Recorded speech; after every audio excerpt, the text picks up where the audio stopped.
Hello everyone, स्वागत है आप सभी लोगों का कल्याण इंस्टीट्यूट यूट्यूब चैनल पे।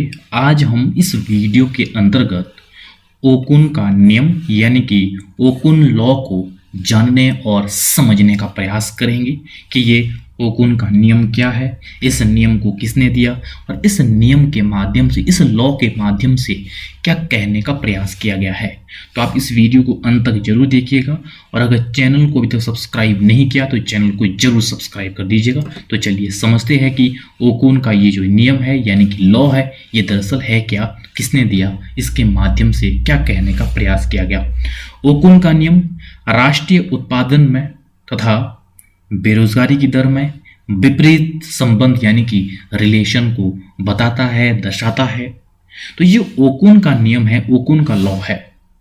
ये किससे संबंधित है? ये राष्ट्रीय उत्पादन तथा बेरोजगारी की दर से संबंधित है और इन दोनों के बीच के रिलेशन को बताता है। और रिलेशन किस तरह का बताता है? विपरीत रिलेशन को बताता है, विपरीत संबंध को बताता है। अमेरिकी अर्थशास्त्री आर्थर ओकुन ने 1960 के दशक में अमेरिकी अर्थव्यवस्था में बेरोजगारी तथा वास्तविक राष्ट्रीय उत्पादन के आंकड़ों का अध्ययन करके ये महत्वपूर्ण नियम का प्रतिपादन किया। यानी कि जो ये ओकुन का नियम है ये आर्थर ओकुन ने दिया, वो भी 1960 के दशक में। उस दौरान इन्होंने अमेरिकी अर्थव्यवस्था में बेरोजगारी और वास्तविक राष्ट्रीय उत्पादन के जो आंकड़े थे उनका अध्ययन किया। उसके अध्ययन करने के बाद किस तरह से जो ये महत्वपूर्ण नियम है, इस महत्वपूर्ण नियम का प्रतिपादन किया जिसे हम ओकुन का नियम के नाम से जानते हैं। तो इस तरह से ये ओकुन का जो नियम है, ये नियम राष्ट्रीय उत्पादन और बेरोजगारी की दर में विपरीत संबंध को बताता है।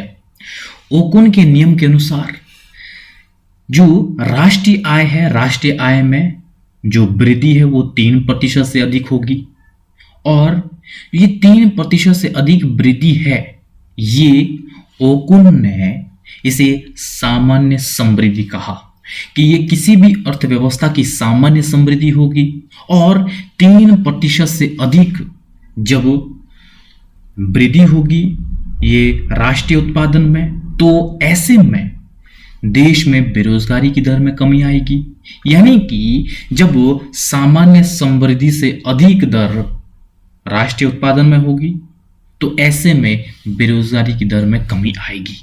अर्थात बेरोजगारी को कम करने के लिए ऊंची विकास दर आवश्यक है और 3% विकास दर सामान्य समृद्धि दर है।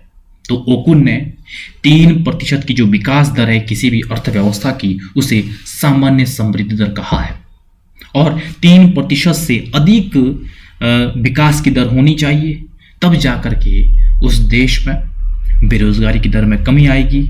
और इस बेरोजगारी की दर में कमी तब आएगी जब इस 3% से अधिक ये राष्ट्रीय आय में वृद्धि होगी। तो इस तरह से जो ओकुन का यह नियम है ये बताता है कि जब हमारे राष्ट्रीय आय में वृद्धि होगी तो बेरोजगारी की दर कम हो जाएगी और जब राष्ट्रीय आय में कमी होगी तो बेरोजगारी की दर में वृद्धि होगी। तो इस तरह से ओकुन का जो ये नियम है, ये नियम राष्ट्रीय उत्पादन या ये कहे कि राष्ट्रीय विकास दर और बेरोजगारी दर में विपरीत संबंध को बताता है। तो इस तरह से ये ओकुन का नियम है, ओकुन का लॉ है। तो आज की इस वीडियो के अंतर्गत हमने ये समझा कि ओकुन का नियम ये क्या है, किस तरह से है, इसके माध्यम से क्या कहने का प्रयास किया गया है। तो मुझे उम्मीद है कि आपके लिए जो ये वीडियो है, ये वीडियो काफ़ी उपयोगी रहा होगा। और अगर चैनल को अभी तक सब्सक्राइब नहीं किया है तो चैनल को जरूर सब्सक्राइब कर दीजिएगा और मुझे दीजिएगा इजाज़त। और आप सभी लोगों का बहुत बहुत शुक्रिया।